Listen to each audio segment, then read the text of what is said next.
Uhali gani mtazamaji wa The Chanzo? Karibu tena kwenye ngwe nyingine ya mazungumzo ambayo tumekuwa tukiyafanya hapa The Chanzo. Na leo tumebahatika kukutana na tunaenda kufanya mazungumzo na ndugu David Kafulila ambaye ni mkurugenzi mtendaji mwanzilishi wa kituo cha ubia kati ya sekta binafsi na sekta ya umma PPPC. Na tutakuwa tuko naye hapa kuzungumza mambo mengi kuhusiana na ukuaji wa uchumi na mchango ambao ubia kati ya sekta binafsi na sekta ya umma inaweza kutoa, lakini pia namna ambavyo serikali inaweza ikatumia PPPs pamoja na njia nyingine kugharamia mipango yake ya maendeleo badala ya kutumia au kutegemea zaidi mikopo kutoka nje hususan. Kwa hiyo nakukaribisha sana, ambaye nitakuwa na kuendeshea mazungumzo haya ni mimi Khalifa Saidi, na kwa niaba ya wenzangu walioko nyuma ya kamera Lukelo Francis na Joseph Kerati, tunakukaribisha sana. Kaka David, karibu sana The Chanzo. Shukran sana. Wewe bwana ulikuwa mwanasiasa na sasa hivi ni technocrat, sijui kwa Kiswahili ni kitu gani? Yeah. Unaohisi kuna utofauti gani? Kuna experiences gani mpya unakabiliana nazo ambazo zilikuwa ni tofauti kidogo na kwa sababu unaona mwanasiasa sana sana huwa anaona matatizo. Ukiwa especially mwanasiasa wa upinzani, serikali ifanye vile, serikali ifanye vile, kwa sababu ndiko ulikotokea huko. Ulikuwa mbunge na ukapata mpaka tuzo ya whistleblower kwa kuibua makashfa ya ufisadi. Na sasa upo serikalini kurugenzi mtendaji wa kituo cha ubia kati ya sekta binafsi na sekta ya umma. Unazilinganisha vipi hizi nafasi mbili kati ya mwanasiasa na technocrat? Yeah, ni swali zuri, kwa maana ya kwamba uzoefu wa kawaida anaweza mtu akaanza kwenye kuwa mtaalamu serikalini au mtendaji serikalini, baadaye akaenda kwenye siasa. Ni rare cases, ni mara chache kuanza kwenye siasa na baadaye kurudi kwenye utendaji. Nafikiri huo ni uzoefu wa jumla ambao unaonekana kwamba kuna watendaji walianza kwenye utendaji baadaye wakaenda kwenye siasa. Lakini imekuwa mara chache kwamba kuna mtu alianza kwenye siasa baadaye akarudi kwenye utendaji.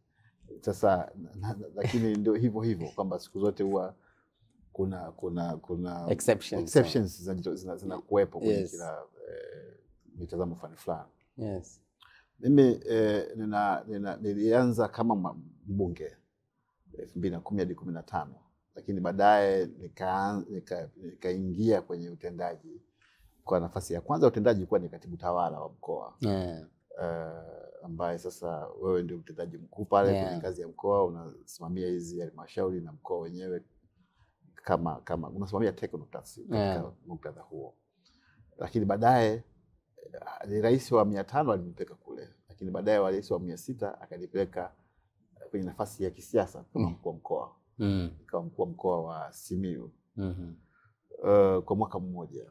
Lakini baadaye akanirudisha kwenye utendaji, nikateuliwa kuwa kamishna wa idara ya ubia ndani ya Wizara ya Fedha. Kwa ndani ya Wizara ya Fedha niteuliwa kama kamishna kusimamia idara inayosimamia masuala ya ubia. Na baadaye kutokana na ukubwa wa majukumu ya masuala ya ubia tukajenga hoja kwamba majukumu yale hayawezi yakafanywa kwa ufanisi ikiwa idara. Ni majukumu makubwa mazito ambayo yanahitaji dedicated institution kuweza kuyafanikisha kwa ukubwa wake. Ndio msingi sasa wa kuanzishwa kwa kituo cha ubia mwaka 2024. Kwa kituo cha ubia kina kama mwaka mmoja sasa.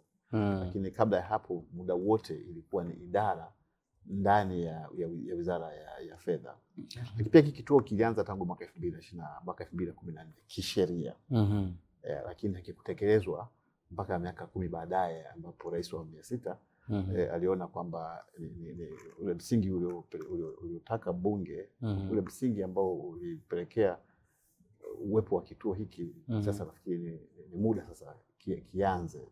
Kwa hiyo ilikuwa rahisi kujenga hiyo hoja kwamba tunahitaji taasisi kwa ajili ya kazi hii. Kwa sasa umeniuliza, nikirudi kwenye swali lako sasa la kwamba una linganisha vipi? Ni uzoefu ambao unavutia sana kwa sababu being a technocrat. Being a technocrat ni uzoefu mzuri sana. Na kwa mtazamo wangu unaiona nafasi ya technocracy ikitoa mchango mkubwa sana, kwa sababu sehemu kubwa ya maamuzi ya politicians yanategemea technocracy. Kwamba ukitazama maamuzi ya wizara, kama waziri anabadilisha ni kidogo sana, lakini sehemu kubwa inasukwa na technocracy.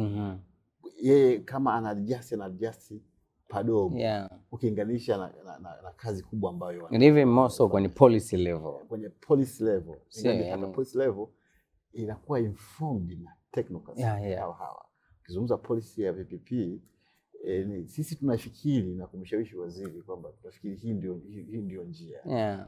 Kwa hiyo ni uzoefu mzuri. Na wote in case tunafanikiwa au tunafeli, wote tunawajibika. Na pengine kwa usawa. So you don't miss being a politician, like ulikuwa mwanasiasa machachari bungeni na nini, au kuna muda unakumbuka? Kuna wakati yes unakumbuka, kwa sababu ukiwa politician, ukiwa mwanasiasa kuna uhuru zaidi kuliko ukiwa mtendaji. I can imagine. Ukiwa mtendaji kuna nguvu zaidi ya ku-influence, ya kushawishi wakati mwingine kuliko mwanasiasa, hasa ukiwa mbunge. Kama mbunge. Kwa sababu wakati mwingine ukiwa mwanasiasa unakuja kushauri, hawa wanakuja tayari washafanya research zao na wana backup ya kile ambacho kimeletwa. Unatumia nguvu kubwa sana kuleta tofauti, kuleta mabadiliko yale. Lakini huku ambako unapoanzia kwenye kupika, kuna nafasi kubwa kwa kweli ya kufanya mambo tofauti. Kwa hiyo mimi nikiwa na hiyo background ya siasa na baadaye utendaji, na enjoy sana, kwa sababu ninaelewa wanasiasa wanafikiri nini. Na ninaelewa kwenye utendaji kunafikiriwa nini. Wanasiasa wanapenda kupush mambo yasogee, mambo yatokee. Na kwenye utendaji kuna hizo limitations kwamba urasimu ndio taasisi. Kwa hiyo namna gani sasa ya kufanya hii chemistry ya kwamba tuwe na urasimu wenye kiasi. Urasimu ni muhimu, lakini usipitilize. Na tuhitaji matokeo kwa kiasi, kwa sababu tukihitaji kwa nguvu kubwa zaidi, kiasi ambacho inaweza compromise principles fulani, inawezekana backfire, tusipate kile ambacho ulichokitarajia. Kwa hiyo ni vitu viwili ambavyo vinategemeana. Na uzoefu wako wa kisiasa ndo kama ulivyosema unakusaidia. Anyway, so tuanze, wewe ni mkurugenzi mtendaji mwanzilishi wa kituo cha ubia kati ya sekta ya umma na sekta binafsi. Labda tuanze kwenye issue ya justification. Yani kwa nini tuwe na ubia kati ya sekta binafsi na sekta ya umma? Sure. Unajua kwa sababu nakuuliza hivyo kwa sababu mtu anaweza akasema bwana, si serikali inaweza ikafanya kila kitu bwana. Serikali inakusanya kodi, ndio inapaswa ijenge miundombinu, ndio inapaswa ijenge shule na nini. Na nyinyi mnakuja nasema hapana bwana, inabidi serikali shirikiane na sekta binafsi. Na kama ulivyozungumza, wewe ulikuwa tu commissioner, lakini ukasimamia uanzishwaji wa hiki kituo ambacho wewe sasa ni mkurugenzi mtendaji, ambaye unaonyesha nia ya serikali kuwa makini zaidi kwenye hili jambo. And then mwananchi anajiuliza why all this and what are the justifications? Nafikiri niseme tu kwamba kwanza ubia wenyewe tunasema ni mikataba ya muda mrefu ambayo serikali inasaini. Nikisema serikali maana yake mamlaka za serikali. Inaweza kuwa TANESCO, inaweza kuwa TRC, inaweza kuwa halmashauri, inasaini kwa ajili ya kufanya sekta binafsi itekeleze jukumu ambalo ni jukumu lake hasa, ni jukumu la serikali. Ni jukumu la serikali kujenga soko, lakini serikali inaweza ikamuita sekta binafsi ajenge na kuliendesha. Ni jukumu la serikali kujenga miundombinu ya reli, lakini serikali inaweza ikamuita sekta binafsi ajenge na kuendesha. Ni jukumu la serikali kujenga viwanja vya ndege, bandari na mambo kadha wa kadha. Yote haya tunajua ni jukumu la serikali, lakini serikali inapomuita sekta binafsi kwa makubaliano au mkataba maalum kwa ajili ya kufanya hicho ambacho ilipaswa ifanye yenyewe, hiyo mamlaka ya serikali, kwa tunasema huu ni ubia. Na ni ubia kwa sababu kuna maslahi ya sekta binafsi katika mradi huu na kuna maslahi ya serikali kwa maana mamlaka ya serikali katika mradi huu. Sasa kwa nini tuwe na ubia? Tunakuwa na ubia kwa sababu nyingi, lakini sababu kubwa 3. Ya kwanza ni kuvuta mtaji wa sekta binafsi kufanya majukumu ambayo ni majukumu ya serikali. Na ya pili ni kuvuta teknolojia kwa kuamini kwamba uzoefu unaonyesha duniani kote kwamba sekta binafsi imepiga hatua kubwa kwenye eneo la teknolojia kuliko serikali, na huu ni uzoefu wa dunia nzima. Lakini vile vile kuleta hiyo ule uweledi katika management, kwa maana ya kwamba uweledi katika management ni kitu ambacho kwenye sekta binafsi kipo mbele zaidi kuliko kwenye sekta ya umma serikalini. Na hiki kina faida yake, ingawaje kinaweza kikaonekana kwamba labda ni kitu ambacho hakishikiki sana, lakini kina faida kubwa, kina tafsiri yake. Sasa nikisema labda nianze na hili la kuvuta mitaji. Kwa nini tunavuta mitaji? Kwani kodi na mikopo haitoshi? Ni kweli kwamba dunia ya leo imethibitisha kwamba kodi na mikopo haitoshi kufikia matarajio ya watu. Sasa hizi serikali ziko madarakani, na hawa zinapokuwa madarakani zinawekwa na watu, na hawa watu wana matarajio yao. Sasa uzoefu umeonyesha kwamba hakuna serikali duniani inaweza ikafikia matarajio ya watu wake kwa kodi na mikopo. Na kuona hilo ni ukitazama takwimu kwenye ripoti ya IMF kwa mfano mwaka jana 2024 mwezi wa 10, walionyesha kwamba deni la dunia yote limefika zaidi ya dola trilioni 315, wakati uchumi wa dunia uko around dola trilioni 110. Kwa hiyo deni la dunia yote ni karibu mara 3 ya uchumi wa dunia. Na nikisema deni la dunia ndani yake ni deni la sekta binafsi ambalo ni zaidi ya dola trilioni 164, kuna deni la kaya ambazo zaidi ya dola trilioni 42 households. Na kuna deni la serikali zenyewe ambayo kwa takriban dola trilioni 102. Kwa hiyo ukiangalia deni la serikali ukalinganisha na uchumi, unaona karibu zaidi ya 90% ya uchumi, deni la serikali zaidi ya 90% ya uchumi. Na hii ni kwa wastani wa dunia. Kwenye Afrika deni la serikali kwa uchumi ni takriban 67%. Kwa Tanzania ni takriban 47%. Kwa tuna deni linaongezeka ndio, lakini ukifanya na ulinganisho unaona kwamba kuna tofauti kubwa kati ya deni letu ukubwa wake na wastani wa dunia na wastani wa bara la Afrika. Wa dunia ni zaidi ya 90% deni kwa uchumi. Afrika ni zaidi ya 67% deni kwa uchumi. Tanzania ni 47%. Na hata ukiangalia kwa jirani zetu hapo Rwanda deni zimefikia 71% ya uchumi. Kenya 70%. Hapo Uganda ni 54%. Ukienda Ghana ni 90%, Malawi 84%, Msumbiji 76%. Namibia 67%. Kwa hiyo unaweza kuona kwamba nchi nyingi zinakabiliwa na shida kubwa ya deni. Lakini sababu kubwa ni kwamba serikali zinataka zikidhi matarajio ya watu kwenye huduma za maji, kwenye huduma za umeme, kwenye huduma za elimu na kadhalika na kadhalika. Na anasa pia. Na anasa. Sasa sijui kama tutakuja hapa. Kitu kikubwa sana ni kwamba mahitaji haya ndio msingi wa deni hili, wa madeni haya kuongezeka, na kwa sababu hiyo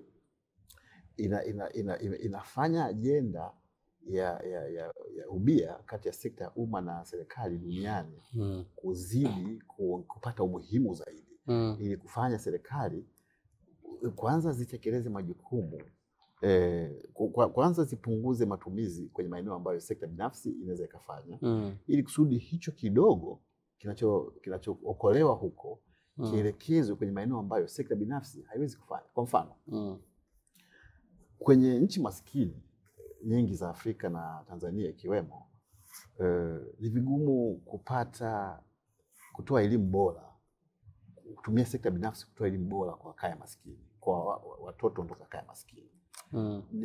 Ni changamoto kwa watoto wanaotoka kaya maskini kupata afya bora. Ni changamoto kwa watoto wanaotoka kaya maskini kupata lishe bora. Lakini afya, lishe, elimu, maarifa ndio nguzo za kujenga human capital. Ndio nguzo za kujenga rasilimali watu, na rasilimali watu ndio turufu kubwa, ndio sarafu ya ushindani kiuchumi duniani, sio kitu kingine. Sasa ukiwa na watu wengi masikini na ili wawe na ubora, unahitaji kuwekeza kwenye afya zao, maarifa yao, lishe yao.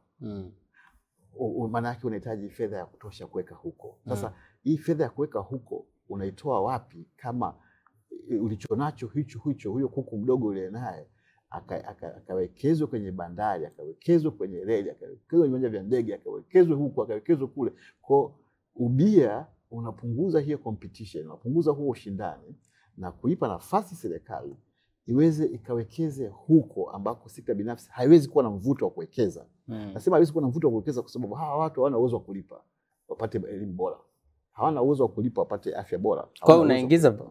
Kwa hiyo unaingiza sekta binafsi kwenye huduma za msingi, kwa sababu nataka nikwambie kwamba kuingiza sekta binafsi kwenye kutoa huduma, it's not a guarantee kwamba mwananchi masikini anaweza kupata huduma. Kwa mfano kama private sector run hospitals, ikiendesha shule, tunafahamu kabisa kwamba Watanzania wengi wa hali duni hawana access na hizo shule. Pointi yako ni ipi yani? Pointi yangu ni hiyo ya kwamba tukiingiza ubia kwenye gharama zinapungua. Mantiki yangu ni kwamba tukiingiza ubia kwenye maeneo ambayo sekta binafsi inaweza ikawa na mvuto wa kufanya, kama inaweza ikawa ni reli, inaweza ikawa ni barabara, inaweza ikawa ni umeme. Sasa ile fedha ambayo tungeiweka huko tunaiweka kwenye huduma za kijamii, tunaweza tukaileta huku kwenye huduma za kijamii, tukaboresha hawa wanaopata elimu ya jamii, elimu kwenye shule za serikali, waweze kuboreshewa elimu yao. Hawa wanaopata huduma za afya kwenye vituo vya serikali waweze kuboreshewa. Kwa hiyo huo ni msingi wa kwanza, kwamba ubia unavuta mtaji wa sekta binafsi kuweza kufanya serikali itekeleze baadhi ya maeneo bila kutumia fedha yake, ili iokoe hiyo fedha huko ambayo ingetumika huko ikawekezwa kwenye maeneo ambayo hawezi kuwa na mvuto. Na matokeo yake ya muda mrefu ni kuboresha hizi huduma za msingi sana, ambazo ndizo msingi mkubwa tunavyozungumza kujenga uchumi wenye ushindani na kujenga taifa ambalo linaweza likawa na watu wenye ushindani katika uchumi huu. Sasa hii ni eneo moja la kuvuta mitaji ya sekta binafsi kufanya kazi ambazo serikali ilipashwa ifanye, ili serikali ibaki na maeneo ambayo sekta binafsi haiwezi kufanya. Kwa sababu ukimwambia mbia ajenge, awekeze sehemu ambayo haina mvuto wa kibiashara, hawezi kuwekeza. Atawekeza baada ya kupima. Na ndio maana hata hospitali hizi ambazo pengine wawekezaji wanazijenga, au shule hizi ambazo wawekezaji wanazijenga kwenye baadhi ya maeneo ambayo wanaona kuna watu ambao wanaweza wakamudu hizo gharama. Kwenye baadhi ya maeneo hawaendi kwa sababu wanajua huko watu wake wale hawana uwezo wa kumudu. Lakini hao watu ni nchi, ni jamii hii, ni society hii, ni taifa hili, na wenyewe wanahitaji huduma bora pia. Kwa serikali inafanyaje? Hiyo ni one of the intervention. Lakini sababu ya pili nimezungumza hii ya technology. Nafikiri ni jambo la jumla la kawaida kwamba technology itapunguza gharama, technology itafanya tija kuongezeka zaidi. Kwa hiyo jambo la jumla ambalo tunaliona, na mfano mzuri ni technology ambayo imeongezwa kwenye bandari ya Dar es Salaam kwa mfano. Imepunguza baada ya DP World na Adani kufanya uwekezaji pale. Kwa unaona kwamba zile meli kabuni 30 ambazo zilikuwa zinasubiri muda mrefu kuingia, sasa tumetoka namba hiyo 30 mpaka 7. Ni ushuhuda wa kwamba pamoja na changamoto zote, lakini kuna tofauti kubwa Sasa technology, japo mtu anaweza akasema ni kweli kwamba TPA hawakuweza kuja na hiyo, kwa mfano hata kama ni kununua au kufanya hiyo teknolojia mpaka tuite wawekezaji, mtu anaweza akaona ya ni kweli panaweza pakawa na, maana pale tuna wataalamu tu wamesomeshwa, wamebobea, qualified kabisa, ambao pia hiyo ni hoja ya ile hoja yako ya kusema uweledi. Some people can take an issue with that. Kwamba naelewa kwamba mtu anaweza kujiuliza kwa nini isifanywe na kwa nini tusinunue teknolojia kwa sababu unajua tufanye wenyewe. Kwa sababu kuna kwa mfano kama kuna mimi naweza ningesema ni stereotype kwamba na nadhani ni stereotype imejengeka vizuri Tanzania kwamba kitu cha umma hakina weledi, hakina ufanisi.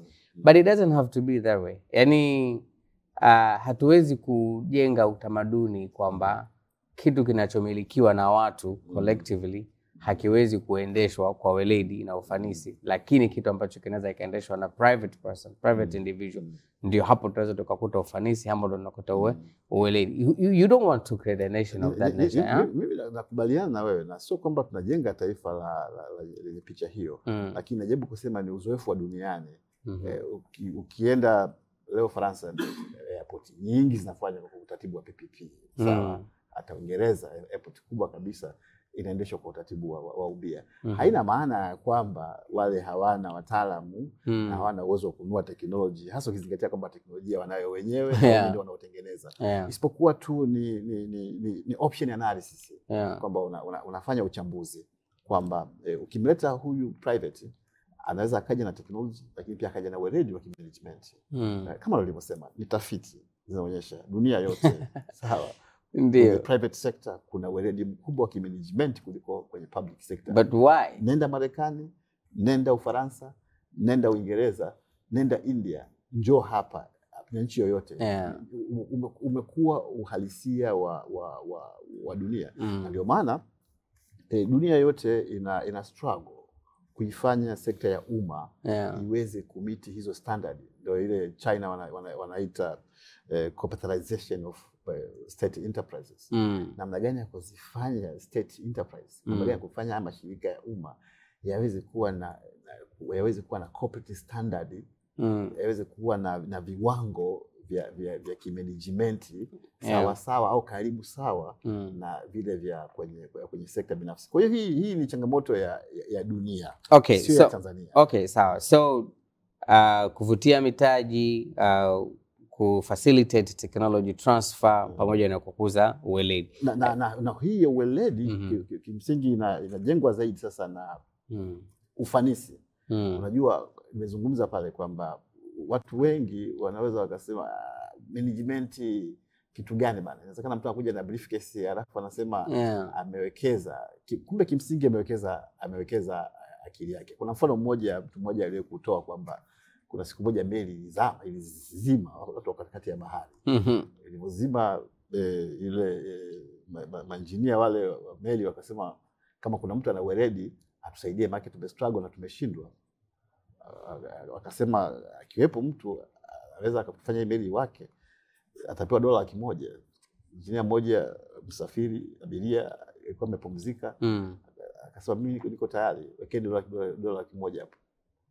Akasimama dakika chache, akaenda akabonyeza button fulani, ile meli ikawaka. Akamwambia, yaani hii ndio pekee tukulipe $100,000? Akamwambia, mimi ilinichukua miaka zaidi ya 30 kujua kwamba button ya kubonyeza ni hiyo. Kwa hiyo nilipe. Lakini ninachokizungumza hapa ni kwamba ufanisi wa management. Nilikuwa nasoma ripoti moja ya Oxford Review ya mwaka 2014 April. Wanasema kwamba katika mataifa makubwa 13 kiuchumi duniani, ufanisi wa kitaasisi unachangia 25% ya national wealth. Unachangia 25% ya utajiri wao. Na nguvu kazi, human capital, inachangia 62%. Wakati natural resources, hizi rasilimali, natural resources, hizi maliasili, zinachangia only 5%. Sasa angalia ufanisi unavyojenga uchumi sehemu kubwa ukilinganisha na hizo maliasili. Lakini hii haimaanishi hizo nchi hazina maliasili. Russia wana gesi nyingi kuliko nchi yoyote hapa Afrika. Norway wana gesi nyingi, Marekani wana mafuta. Sasa tunazungumza umuhimu wa ufanisi kama kitu ambacho kinaweza kikatutoa kikaondoa kikatatua changamoto nyingi ambazo zinatukabili kama nchi na kama bara la Afrika kwa ujumla wake, ambao wewe hudhani kwamba hatuwezi kupata bila kuinvite private sector, ambao mimi nadhani kuna umuhimu wa kupata kutumia private kwenye baadhi ya maeneo. Okay. Sio kila maeneo, kwa mfano sio kila maeneo unaweza ukafanikiwa sana kwa kutumia private sector. Kuna baadhi ya maeneo yanaonyesha kwamba private sector haijaweza kufanya vyema, haijaweza kufanya vizuri.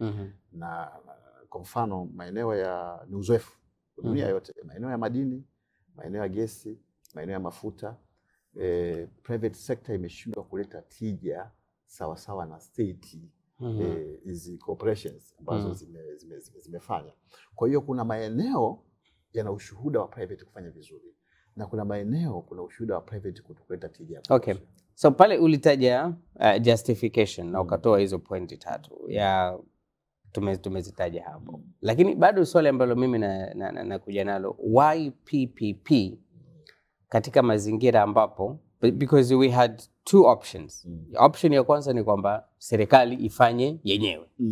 Ndio, ifund, ijenge na kuendesha. Umetumia lugha nzuri pale mwanzo, kujenga na kuendesha. Au sekta binafsi ijenge na iendeshe. Lakini PPP hapana. Kati ya hizi 2 extreme option tunaweza tukaja na moja tukashiriki. Why? I mean, why mbali na zile sababu ambazo tumezitoa, kwa sababu kwa mfano kama huo ufanisi, tukija kwenye ufanisi au weledi au technology transfer au hata kuvutia mitaji, tungewapa private sector, manake tungepata hizo faida moja kwa moja. Manake mitaji ingekuja, ufanisi ungeongezeka na weledi ungeongezeka, pamoja na technology tungepata. Kama private sector wangefanya wao wenye wao bila kuingia ubia, bila PPP. Sasa kwa nini PPP? Yani sijui kama unanielewa. Yanapata vizuri. Unajua akifanya private kwa ujumla wake ni kwamba hiyo umeprivatize. Hilo eneo umelibinafsisha hilo eneo. Sasa kuna tofauti kati ya ubia na ubinafsishaji. Ubia sio ubinafsishaji. Na ndio maana ile ni ubia, ni ndoa.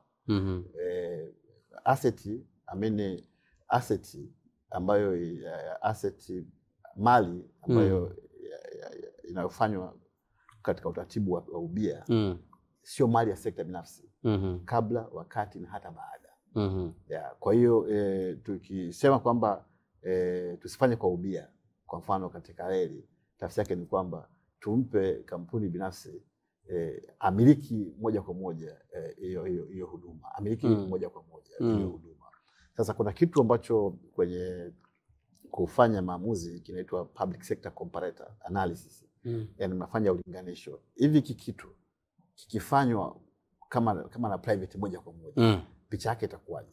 Alafu hivi kitu kikifanywa na serikali yenyewe moja kwa moja, picha yake itakuwaje? Alafu hivi kitu kikifanywa kwa ubia wa serikali na sekta binafsi, picha yake itakuwaje? Kwa uchambuzi huo ndio unapelekea maamuzi ya kusema kwamba tunafikiri hiki kitu kifanywe kwa ubia. Kwa hiyo sio kila kitu kifanywe kwa ubia. Kuna vitu ambavyo ni lazima serikali yenyewe ifanye yenyewe kwa ujumla wake, na kuna vitu ambavyo ni muhimu vifanywe na private sector kama yenyewe kwa ujumla wake, na inalipa zaidi ikisimama yenyewe kama private sector kwa ujumla wake. Na kuna vitu ambavyo vinalipa zaidi vikifanywa kwa ubia, na hivi ni vile vitu ambavyo serikali inaona hatari ya kuviacha viwe ni mali ya sekta binafsi moja kwa moja, lakini wakati mwingine ni vitu ambavyo sekta binafsi inaogopa ikifanya peke yake kama haiwi na serikali kama backup.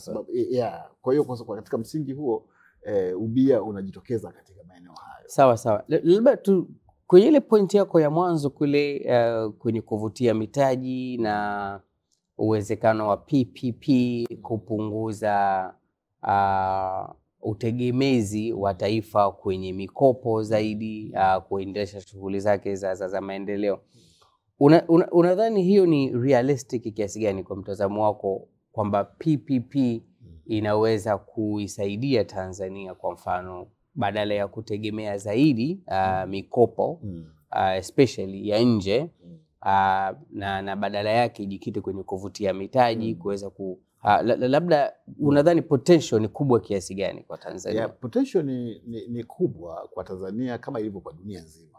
Kwamba ukivuta mtaji kwa utaratibu wa ubia na teknolojia na management yenye weledi kwa sababu ya kutumia ubia, kwanza unafanya kuokoa hizo fedha, lakini pili ambazo zingetumika na serikali kwenye hilo eneo, lakini pili unasaidia kuleta kodi, kwa sababu huu mtaji ukija utalipa kodi, kwa sababu uwekezaji huu ni uwekezaji ambao kwanza utaleta ajira, lakini pili utaleta kodi na utaongeza biashara na utaongeza mauzo ya nje pengine na manunuzi ya nje. Kwa hiyo na unaongeza ubora wa huduma kama tulivyosema.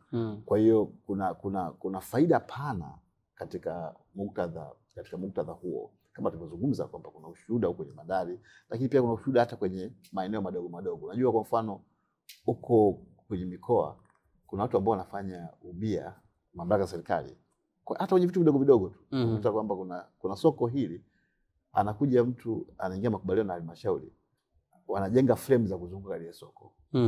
Kwa makubaliano ya kwamba watajenga, alafu asilimia hii ya malipo ya pale itachukua halmashauri, asilimia hii atachukua yeye mwekezaji. Kwa vile tu pale, kwa kufanya tu hivyo, wameendelea serikali mzigo wa kupeleka fedha pale.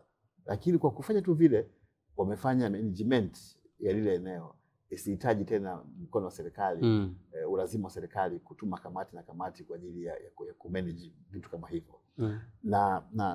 Lakini vile kwa kufanya hivyo, umewafanya hawa watu waliwekeza pale iwe sehemu ya uwekezaji wao, wanatengeneza faida, wanajenga uchumi katika muktadha huo. Kwa hiyo kuna miradi midogo ambayo sisi kwenye PPP tunafikiria miradi ambayo ina chini ya dola milioni 20 inaitwa ni miradi midogo. Miradi mikubwa ni ile ambayo ina zaidi ya dola milioni 20.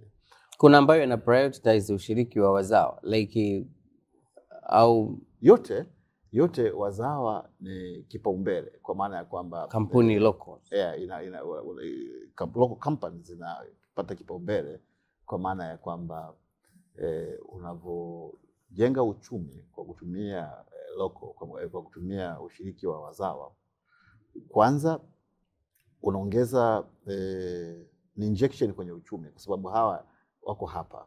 Kwa hiyo wanachokipata wanakiwekeza tena hapa. Tofauti na wakiwa wa nje, watakachokipata obvious wana sehemu kubwa pengine inafikiriwa kwenda nje. Sasa kwenye evaluation, kwa mujibu wa sheria na kufanya evaluation, ni kwamba moja ya sababu ya muhimu ya kuipa kampuni kazi fulani ni kama kampuni ya kigeni inashindana na kampuni ya ndani. Kampuni ya ndani inapewa nafasi kubwa, sio tu kwa sababu za kisiasa, ni kwa sababu za kiuchumi, kwa sababu hii itazunguka, na sio tu kwenye kuwekeza, hata kwenye social fund, yani chanzo cha fedha. Kampuni inaweza kuwa ya nje, lakini kaja ikakopa ndani kwa ajili ya kuwekeza. Hiyo ni sifa, kwa sababu inafanya benki ya ndani ifanye biashara katika muktadha huo. Nakumbuka kuna wakati kulikuwa na mjadala sasa hii kampuni, kuna kampuni imekuja hapa na inakuja inakopa hapa CRDB, afu iwekeze hapa, yani inajenga dhana kama vile pengine kukopa ndani ingekuwa disqualification. Hii kumbe katika uchumi inaongeza gharama zako kwenye kupewa mradi, kwa sababu ukikopa ndani utazipa biashara benki zetu za ndani. Lakini hata kwenye issue za security urahisi wa kufanya due diligence, ule upekuzi na kujua hii miamala ya huyu mtu, ikiwa benki za ndani ni rahisi zaidi kuliko ikiwa benki za nje. Kwa hiyo anatoa biashara kwa benki za ndani, anaweka urahisi wa upekuzi ikiwa inahitajika, kwa sababu benki ni ya ndani ukilinganisha na benki ikiwa ya nje. Kwa hiyo local content ina picha pana, ina picha hiyo ya mwekezaji awekeze wa ndani, kwa sababu ya faida za kiuchumi beyond faida za kisiasa ambazo Yeah, but do local companies participate kwenye hizo partnerships? Kwa mfano nimesoma pahali ni kwamba mna over 80 projects ambazo mnasimamia PPPC. Kati ya hizo percentage ya local company ni kama hizi ni projects ambazo zipo katika hatua mbalimbali za maandalizi na ambazo zipo pengine katika hatua ya utekelezaji au negotiation. Kuna kuna project hizi za mabasi yaenda kasi hapa ambapo ingaje ni kampuni mbili ambazo local companies. Kuna local moja na kuna ya nje moja ambazo zinataka kuja kuwekeza kwenye utaratibu wa mabasi ya BRT. Kwa hiyo kuna local ipo. Sasa hii local inashirikiana na ya nje. Lakini hiyo local content hiyo ni sehemu yake. Lakini ukipata vizuri ya local ambayo inaweza local company ambayo inaweza ikafanya yenyewe kwa 100% ni vizuri zaidi. Zipo. Kweli sisi zipo. Kwa mfano kama nafikiria issue kwa mfano ya mtaji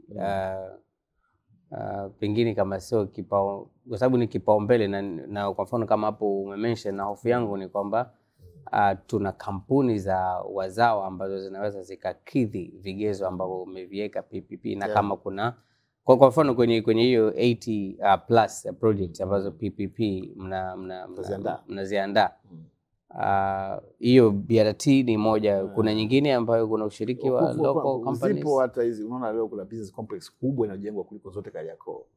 Ile ni 100% ya local. Okay. Kwa hiyo zipo. So to what, kwa mfano percentage kwa mfano over 50?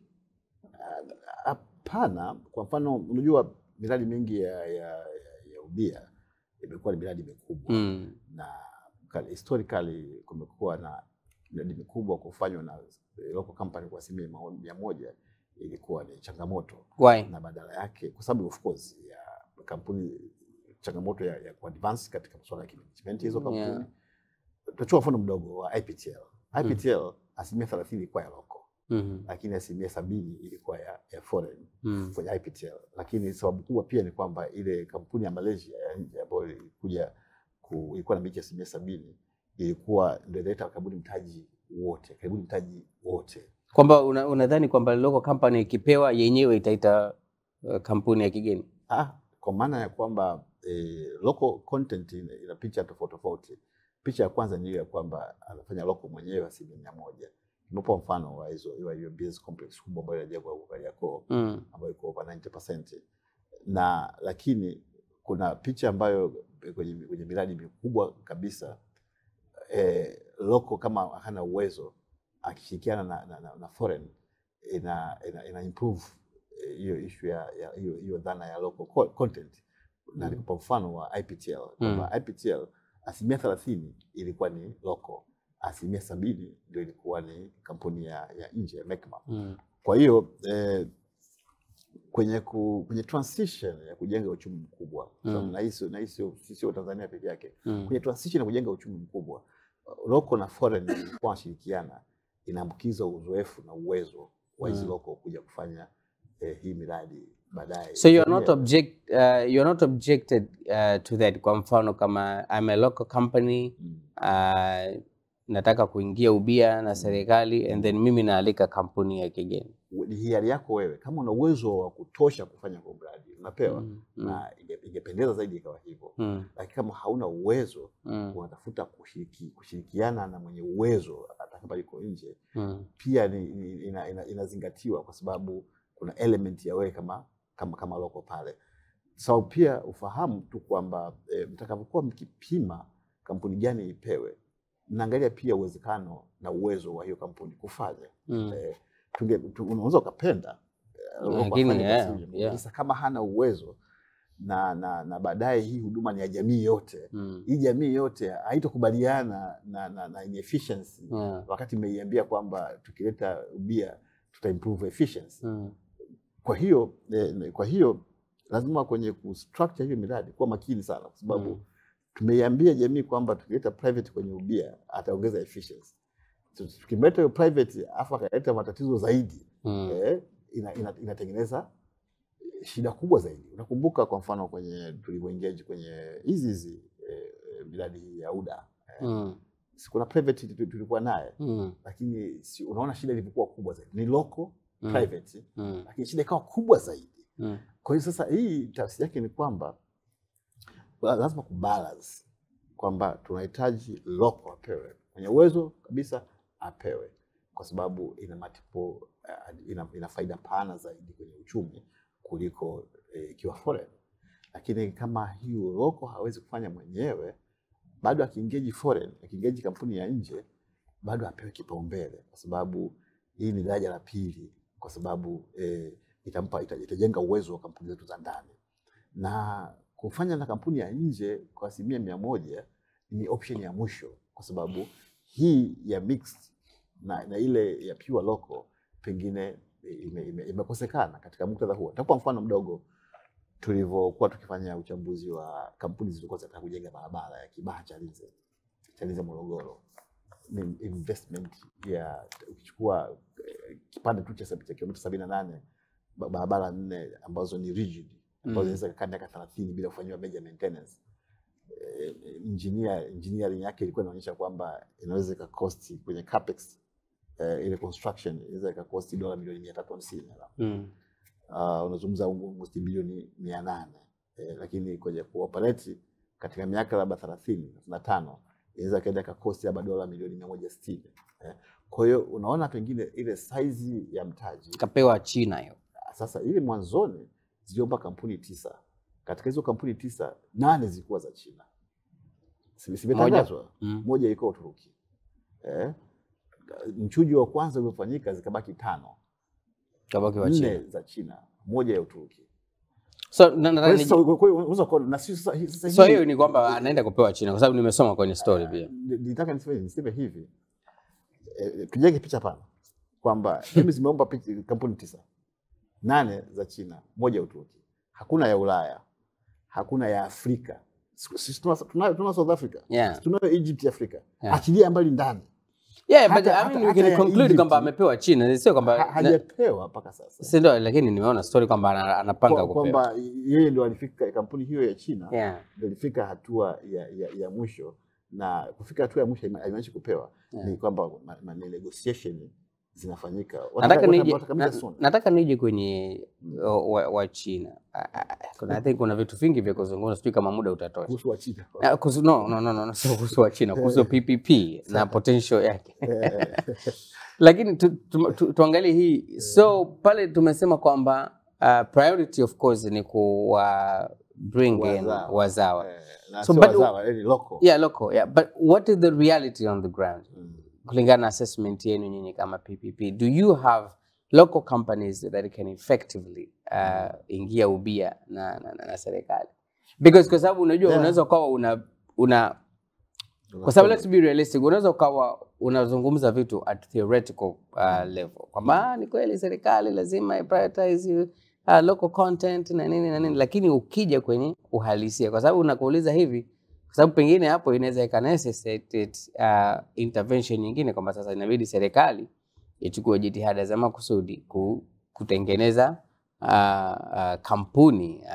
Kwa mfano kama watu wanatoa sana mfano wa South Korea na Chaebols ambazo serikali sijui ilishirikia. Lakini what is the reality on the ground? Do you have companies, local companies ambazo wewe kama mkurugenzi mtendaji wa kituo cha ubia kati ya sekta ya umma na sekta binafsi unaweza kuingia nazo ubia? Do you have those companies? Ninaona kampuni hizo zipo, na mimi binafsi. Kwa wingi gani? Kwa wingi, kwa kiasi gani inategemea na size gani ya mradi, lakini in percentage for example 20, do you have 20? 20% kama unavyosema kwamba unazungumza na size ya mradi inategemea, ndio kwa maana inategemea size ya mradi, kwa sababu sekta binafsi, unajua sekta binafsi duniani kote kuna nchi chache ambazo zina sekta binafsi ya ndani ambayo ni imara na inaweza kufanya kila kitu. Ndio maana unaenda paka leo Uingereza, kuna kampuni ya Ujerumani na operate mabasi Uingereza. Yeah. Sawa. Unaweza kujiuliza, mbona Uingereza haiwezi? Yeah. Kwa nini sio ya Uingereza wenyewe? Eh. Ni hivyo kwamba kuna baadhi ya kampuni zina uwezo mkubwa. Yeah. Na serikali inataka ufanisi kwenye maeneo yale, lakini hata sisi kampuni zetu za ndani bado zinayo nafasi na zinao uwezo wa kushiriki, na hii imekuwa changamoto kwao kila ninapokutana nao, kwamba lazima tujiandae kuona hizi ni fursa. Unajua kuna wakati mwingine mtu anafikiri mpaka mtu mwingine afanikiwe ndio na yeye afanye.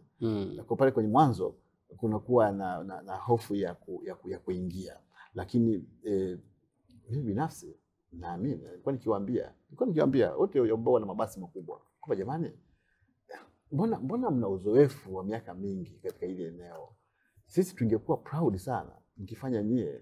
Kwa nini hamuoni kwamba hii ni fursa? Kwa sababu mna uzoefu wa miaka 30 20, kwa nini msiingie? Sawa. Kwa hiyo zote hizi ni juhudi tunazifanya kuzungumza na wadau wa ndani kwenye sekta zao. Tunakutana na wasafirishaji, nafikiri upata kuona hata vyombo vya habari, tunawaambia jamani, hii ni fursa. Lakini fursa ni kitu kimoja, lakini pia kuna uwezo wa kushindana na wengine. Kwa mfano kwenye eneo la miundombinu hapa Tanzania ni kama vile sasa imeshakuwa given kwamba tenda inayohusu miundombinu hakuna Tanzanian company inaweza kucompete na China. Na does this concern you kwa kiwango fulani? Of course ni kitu ambacho ni concern. Kwa sababu unajua ni kwamba kwa mfano kama sisi The Chanzo tumefanya tathmini ndogo tu ya miradi ambayo ya miundombinu ambayo inapewa kwa kampuni gani, na over 80 I think ni wa China. I don't know if this is something of concern kwa nyinyi kama watu wa serikali, and of course given the current discussion ya wa China Kariakoo na nini. Nafikiri ni kwanza ni concern, na kimsingi ni concern kwenye nchi yoyote. Kwa sababu kwa mfano wa China wanasema wanapewa mpaka barabara za mitaani ambazo watu wanaamini kwamba a local company zingeweza kupata. Na mimi nasema nafikiri ni concern, na kwa sababu ni concern na sio ya Tanzania, ni kwenye nchi yoyote ile, kwa sababu tunazungumza kuweka wawekezaji kutoka nje kwenye maeneo ambayo pengine ndani hatuwezi kufanya kwa ufanisi zaidi. Of course inaweza ikatokea kwamba akaja mwekezaji wa nje na akafanya eneo ambalo hata ndani wangeweza kufanya, kama nilivyotolea mfano kwamba kuna kampuni ya Ujerumani ina operate mabasi London. Lakini katika hali ya kawaida London imeshindwa mtu anaweza kujiuliza London imeshindwa kuna nini operate mpaka kuna kampuni inatoka Ujerumani ina operate hapa kwenu. Ni vitu ambavyo vinaweza vikajitokeza, lakini bottom line tunakubaliana kwamba kuna umuhimu wa sekta binafsi ya ndani kujengewa uwezo, ufahamu. Wakati mwingine uwezo watu wanao, lakini ule ufahamu unakuwa una changamoto, na kwa hiyo unaweza kukuta fursa ile inachukuliwa na mwenye ufahamu, hata kama wewe ulioko ndani huo uwezo ulikuwa nao. Kwa hiyo tunajaribu kuwajengea uwezo, na ndio maana nimekwambia kwa mfano huo niliokuambia wa kwamba sisi kama PPP tunazungumza mpaka sasa na wachezaji wa ndani mmoja kumuonyesha kwamba hiki kitu unakiweza. Na tungekuwa proud kama ukikifanya nyie wa ndani, kwa sababu ya faida za kiuchumi na hata faida za kisiasa. Sasa kwenye hili maeneo haya ya tenda ambazo nazungumza, of course huko sio PPP. Of course. Lakini ni investment. Yani ni engagement ya private kwenye kujenga huo uchumi. Kwa hiyo hudhani pia kwamba changamoto inaweza kawa ni kwa mfano red tapes zilizopo serikalini, na pengine local company inaona haina uwezo wa kudili nazo ukilinganisha na mgeni. Lakini pia issue ya prejudice, hudhani kwamba pengine watu wetu waliopo kwenye nafasi za maamuzi bado hawana imani kwamba locals wanaweza kutekeleza mradi, na kwamba ili huu mradi uweze kutekelezwa vizuri lazima tumpe mgeni? Unaweza kuwa mchanganyiko wa mambo, kila sababu inakuwa na uzito wake. kwa sababu hapawezi kuwa sababu moja. Inaweza kuwa ni mchanganyiko wa sababu na ni mamlaka tofauti ambazo zina watu tofauti ambao wanafanya, lakini walau government position ni kwamba kadiri inavyowezekana tuziboosti kampuni za ndani zifanye yote ambayo zinaweza zikayafanya kama kipaumbele. Haimaanishi kwamba tuzuie FDI, haimaanishi kwamba tuzuie mitaji kutoka nje kufanya baadhi ya mambo ya ndani, kwa sababu hakuna nchi ambayo inajenga uchumi kwa kutumia mitaji. Na hiyo position sio on paper only. Na hiyo position, you mean that? We mean that, and that's why nakwambia kwamba tunazungumza na hawa wawekezaji. Wakati mwingine tunawasisitiza kabisa kwamba hiki kitu kipo ndani ya uwezo wenu. Ni vizuri mkajipanga, mkashiriki, sawa?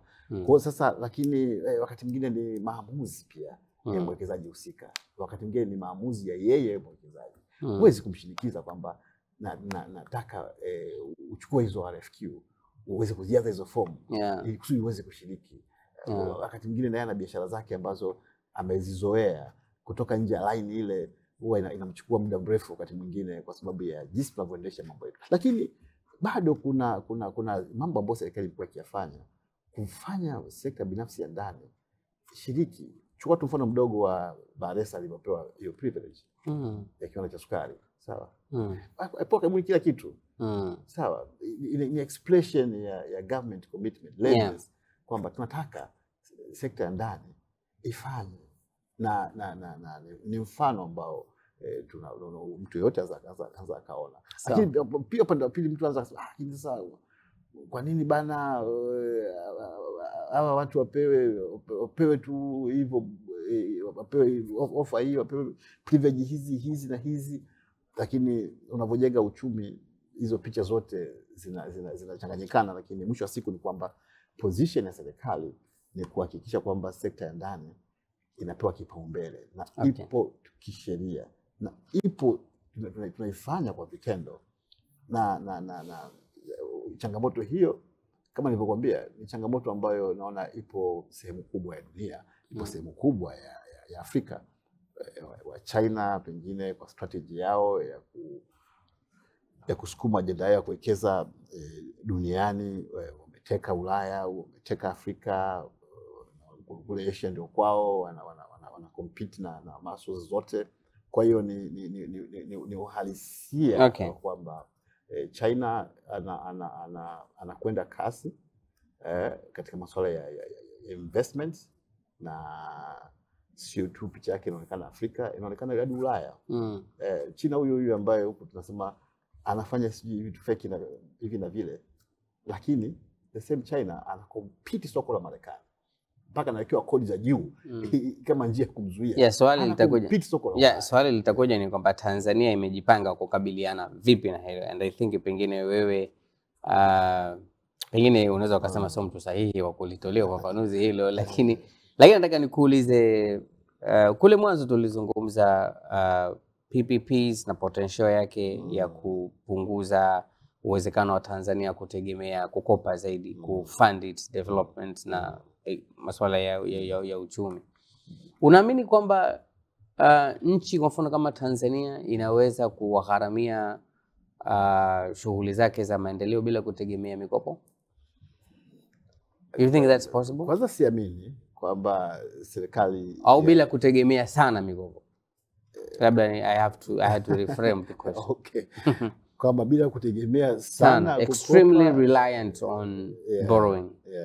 Inawezekana na imewezekana, na ndio maana nimekuonyesha takwimu hizo kwamba wakati Tanzania ukiangalia uwiano wa deni kwa uchumi ni 47%, wastani wa Afrika ni 67%, wastani wa dunia zaidi ya 90%.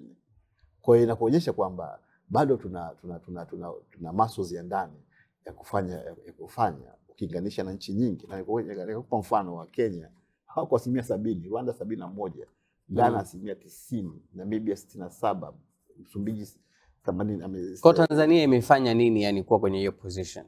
Manake ni economic management yake ni nzuri ukilinganisha na nchi nyingi, nchi zote za Afrika Mashariki na nchi nyingi za kusini mwa Afrika. Na hii sizungumzi tu kama mimi. Ukisoma report ya Moody's pamoja na Fitch, hizi ni global credit rating agencies. Hizi ni taasisi ambazo zinafanya uthamini wa afya ya uchumi wa nchi kuweza kukopesheka kwa jinsi zinavyosimamia uchumi wake. Duniani ziko kubwa 3: Moody's, Fitch, Standard & Poor's. Hizi zinamiliki karibu 95% ya biashara yote ya kufanya hizi tathmini. Wanafanya tathmini mataifa makubwa ya Marekani, Ulaya, wapi, wanafanyia Afrika na pia wanafanyia taasisi kubwa duniani. Sisi Tanzania kwa mara ya kwanza hii tathmini imefanywa chini ya awamu ya 6. Kwa mara ya kwanza uchumi wetu Mheshimiwa Rais Samia Suluhu Hassan kwa ile dhana ya kusema kwamba tunataka tujenge uchumi wa kisasa. For the first time tumefanyiwa rating na Moody's pamoja na Fitch. Kwa mara ya kwanza tuliattempt tangu wakati wa awamu ya 4 lakini haikutokea katika safari yote hiyo, lakini kwa mara ya kwanza imetokea chini ya awamu ya 6 na imefanywa hiyo ikaonyesha kwamba tuna daraja la juu, tuna B1 with positive outlook, tuna daraja la juu kilinganisha na nchi zote za hapa Afrika Mashariki na nchi nyingi za kusini mwa Afrika. Kwa hiyo uwezo wetu wa kiuchumi wakati mwingine kujitazama ndani unaweza ukawa unaona changamoto tu hizi na zile bila kujua sehemu ya changamoto ni reality ya dunia au ni reality ya Afrika kwa wakati fulani. Lakini vile vile bila kufanya comparison kuona kwamba pamoja na changamoto hizo ukilinganisha pengine na washindani wetu pengine ndani ya Afrika Mashariki na hata kusini mwa Afrika pengine tuko mbele zaidi. Okay, so na unaamini kwamba tukikomaa na PPP hali inaweza ikazidi kuwa nzuri zaidi kupunguza utegemezi wetu kwenye kukopa? Inaweza kimsingi inaweza ikapunguza zaidi kwa sababu ukiongeza mitaji kupitia utaratibu wa ubia unaongeza uwezo wa kodi kwa sababu hii miradi itaingiza kodi. Lakini pia hii miradi itaokoa matumizi ambayo ungeyafanya sasa utayafanya kwa hela yako kwa sehemu kubwa itafanywa kwa sehemu kubwa na fedha ya private kwenye kufanya hilo pamoja na ufanisi na teknolojia. Kwa hiyo huo ni uhalisia na hii hali masuala ya matumizi hizi njia kama nilivyosema tangu mwanzo kwamba ni uhalisia wa sehemu kubwa ya dunia, hata China yenyewe ambayo tunaizungumza kwamba pengine na nini. China kufikia mwaka 2022 miradi ya PPP ilikuwa ina thamani ya zaidi ya dola trilioni 1.5 ambayo ni 8% ya uchumi wa China kwa wakati ule na nusu ya uchumi wa Afrika leo. Kwa hiyo ukienda China utazikuta PPP, ukienda Ulaya, ukienda Amerika, ukienda popote pale. Kwa hiyo ni matumaini hayo, na unapozungumza leo kwa mfano kujenga uchumi huu ambao tunaozungumza wa zaidi ya bilioni 700, kukuza uchumi kwa zaidi ya 8%, ufikie uchumi wa dola zaidi ya bilioni 700 kutoka dola bilioni 85 ya leo. Unazungumza kukuza huo uchumi kutoka 85 bilioni dola mpaka zaidi ya 700. Okay. Ni assignment kubwa. Hii assignment ya kukuza uchumi kiasi hicho kutoka 85 mpaka zaidi ya 700. Ukitaka kuipata ukubwa wake, angalia uchumi wa Afrika Kusini leo. Uko chini ya dola bilioni 400. Kwa ukitaka bilioni 700 maana unazungumza zaidi ya 1.5 ya uchumi wa Afrika Kusini. Sasa mantiki yake ni kwamba hauwezi ukakopa na kodi peke yake kujenga uchumi wa saizi hiyo. Ukiangalia kwenye umeme tu, South Africa ambao ina uchumi huo wana megawati around zaidi ya 50. Sasa sisi utazungumzia hiyo megawati takriban 1500. Kwa assignment ya kufika huko inakuhitajini muweke intervention kubwa ya sekta binafsi kuyafikia hayo malengo. Transmission line. Sasa hivi tunajadili kwamba tunahitaji kutumia private sector kujenga hizo transmission line. Awamu ya 6 kwa kutumia kodi na mikopo imejenga karibuni 30% ya transmission line yote, masafa ya kusafirisha umeme. 30% imejengwa kwenye awamu moja. Awamu ya 6 ni kazi kubwa imefanywa kwenye kujenga masafa ya kusafirisha umeme. Lakini hata hivyo mahitaji mbele ni makubwa zaidi. Hatuwezi kuendelea kujenga kwa kutumia kodi na mikopo. Sawa. Ukiachana na kodi ambayo inaweza ikatokana na PP. Unadhani kuna hatua nyingine ambazo serikali itapaswa izifanye kuhakikisha kwamba inapunguza utegemezi wake kwenye mikopo? Kwa mfano, mtu anaweza akasema kwamba hayo yote mazuri ya PPP ni nini, lakini kwa mfano kama hatutakabiliana na swala la ufisadi kwa mfano na upotevu au upotevu au ufujaji wa fedha za umma. Wewe unasoma ripoti za CAG kwa mfano kila mwaka zikija, inawezekana pengine tukisoma unasema ni pesa nyingi sana zinapotea ukilinganisha na pesa ambazo serikali inakopa au serikali inatumia kila mwaka ku service its national debt. Mtu pengine anaweza ka point out issue ya rasilimali. Nimesoma sehemu sijui kama itakuwa ni sahihi, lakini nchi kama Norway kwa mfano na Botswana kwa kuzilitengeneza zile sovereign wealth fund, Norway kwa mafuta, Botswana kwa diamond, na kutokana na hizo imesaidia sana kutumia hizo pesa kufund its development ambition badala ya kutumia mikopo. Sisi tuna rasilimali nyingi sana Tanzania, sio tu diamonds, tuna dhahabu, tuna Tanzania, tuna nini. So nilikuwa na waza labda badala ya ukiachana na PPPs na potential yake na kodi, kuna namna nyingine ambazo unadhani serikali inaweza ikafanya kama taifa kupunguza utegemezi wetu kwenye kwa sababu wewe unaweza kusema kwamba na wanasema kwamba deni ni himilivu, deni ni himilivu, lakini unapokuwa na serikali inatumia almost 20% ya ni GDP au ni budget ku service national debt, kuna kwa concern kwa sababu hizo pesa kuna sehemu zinachukuliwa na pengine inaweza ikawa inaathiri baadhi ya kaya na wananchi. So kwa kumalizia, unadhani kuna hatua nyingine tunapaswa kuzifikiria kuhakikisha kwamba tunapunguza utegemezi wetu kwenye kukopa ili kuweza kufund our development ambitions? Kwanza nakubaliana kwamba vita dhidi ya rushwa inaongeza ufanisi na inaongeza uwajibikaji. Ukiongeza ufanisi na uwajibikaji, kuna losses ambazo unaziokoa kutokana na hizo intervention.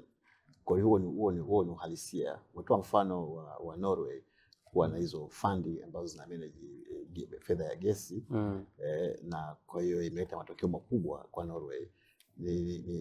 Ni kweli ni formation ambayo ni success story, sio tu kwa Tanzania, ni kwa dunia yote. Kwa sababu miaka hiyo ya 70 wakati Norway wanafanya hivyo, Uingereza hawakufanya hivyo, wakafanya tofauti.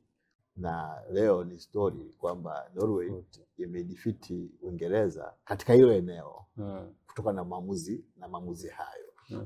Na Botswana tunazungumza hivyo kwamba intervention hizo walizozifanya zimesababisha faida hiyo. Lakini pia hata sisi utaratibu huu ambao umefanywa sasa hivi kwenye sekta ya madini kuhakikisha kwamba serikali inakuwa ni sehemu inapata hizo free credit share, ina impact yake kwenye kurekebisha kasoro ambazo zilikuwepo awali. It is true kwamba kwa nini Tanzania haiwezi kuanzisha hiyo sovereign wealth fund?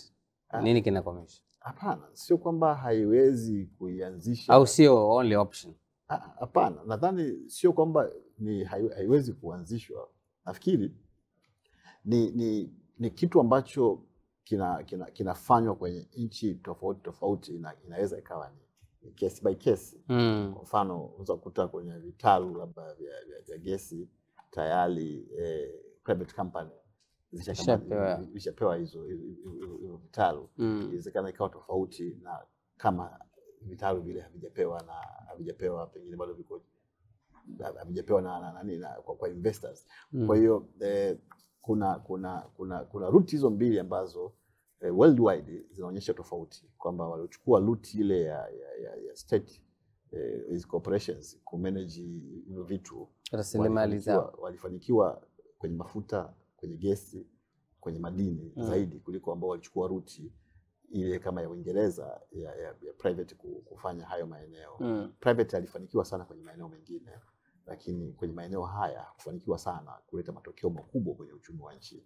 Na nchi zile kama za Uarabuni kule ambazo nchi za Uarabuni huko na nchi kama za Norway huko na maeneo mengine ambazo walifanya tofauti walifanikiwa zaidi. Ndio maana nasisitiza kwamba sio kwamba private anaweza kufanya chochote, kifanya private italeta matokeo. Yapo maeneo private akifanya italeta matokeo, yapo maeneo akifanya hawezi kuleta matokeo, na kwa hiyo yale ambayo hawezi kuleta matokeo ni wajibu wa serikali kufanya. Yale ambayo anaweza kuleta matokeo ni vizuri private afanye, na yale ambayo yanahitaji mixture hiyo ya private na public ni vizuri tukayafanya katika picha hiyo. Kwa hizi ni philosophy mbili ambazo zijitokeza kwa muda mrefu na zikafanya nchi tofauti tofauti kuchukua ruti tofauti tofauti, lakini baada ya muda imeonekana kwamba private kwenye eneo la pengine gesi, madini, mafuta hafanyi vizuri sana kwenye maslahi ya nchi ukilinganisha na maeneo mengine ambayo anafanya. Sawa. Umetaja vita ya rushwa. Unaona hapa Tanzania tuna vita ya rushwa. Tunapiga vita rushwa. Kwa kweli vita dhidi ya rushwa ni nini? Unaiona hapa Tanzania? Naona kwamba kuna mabadiliko ya mifumo. Naona kwenye sheria za manunuzi kule wanazidi kubadilisha mifumo kukabili mianya ya, kwa sababu sehemu kubwa rushwa ipo kwenye manunuzi. How many people were prosecuted last year? Kwa sina takwimu mkononi, lakini nikitazama kwenye ile ukiangalia ile wanasema the global corruption perception index. Unaona kwamba Tanzania those are perceptions that David unafahamu. Na perceptions zinatokana na namna vyombo vya habari vinavyoripoti. Haimaanishi kwamba nchi haina ufisadi. Kuna vigezo zaidi ya 100 ambavyo vinatumika kuipima ile perception. Ambao sasa katika muktadha wa kawaida ni research tayari. Okay, so you think kuna vita ya rushwa inaendelea Tanzania? Ndio maana nikataka kujua. Ukitaka kujua kama kuna vita ya rushwa au haipo. No, I mean kwa mfano naangalia prosecution ya watu wanaoshukiwa kufanya ubadhirifu wa mali za umma na kuwa convicted. Nadhani kama nilivyosema kwamba kuna interventions tofauti. Sawa. Mwanzo takwimu ya kwamba ni wangapi ambao wamekuwa prosecuted. Kwa sababu Tanzania wakaanza mbona sisi tunafungwa tukiiba kuku, wengine wana ni swali zuri. Lakini bahati mbaya sina takwimu zake. Lakini nadhani mamlaka ambazo zinahusika hiyo swali wanaweza kujibu vizuri sana. Na I wish uliulize kwao ili kusudi wa Tanzania wapate majibu mazuri zaidi. Sawa. Ambacho nijaribu kukisema ni hiki cha kusema kwamba ile ukisoma ile global corruption perception index, Tanzania ukiondoa Rwanda kwenye ukanda wa Afrika Mashariki, sisi ndio the second. Sawa. Sasa kama ni hivyo, dunia inatazama hivyo kwa vigezo vingi vya kiasi hicho, maana yake ni kwamba tuko vizuri. It is true kwamba changamoto zipo. Lakini changamoto zinaonekana kwamba it is a global challenge. Na ndio maana unaona kwamba kwa nini tuwe namba 2 baada ya Rwanda? Sawa. Ina maana kwamba hakuna chochote ambacho kimefanya tuwe namba 2? Sawa. Kama ni perception, kwa nini siwe Kenya? Sawa. David, mimi nakushukuru sana bwana. Tumezungumza vizuri na nadhani nimeexhaust kila swali ambalo nilitaka kukuuliza. Final question. Ndio. Unafikiria baadaye utakuja kurudi kwenye siasa? Mara nyingi wanatumia mfano wa hayati Edward Ngoyai Lowassa. Naam. Alipata kuwa waziri mkuu wetu kwamba una plan kuvuka daraja ukifika mtoni. Wakati mwingine kama hujafika mtoni huwezi kusketch namna gani ya kuvuka ile daraja. Kwa hiyo pengine kadiri ya muda na tukifika mtoni tunaweza tukajua kama tunavuka daraja au la, lakini katika ile kawaida mimi ni mtendaji wa serikali na nimepewa majukumu haya ya kuyafanyia kazi. Najitahidi kufanya kwa weledi na nguvu zote ili kuhakikisha kwamba kipande nilichopewa ninakitimiza, kwa sababu Mheshimiwa Rais anaendesha nchi na anajua mtumie nani wapi.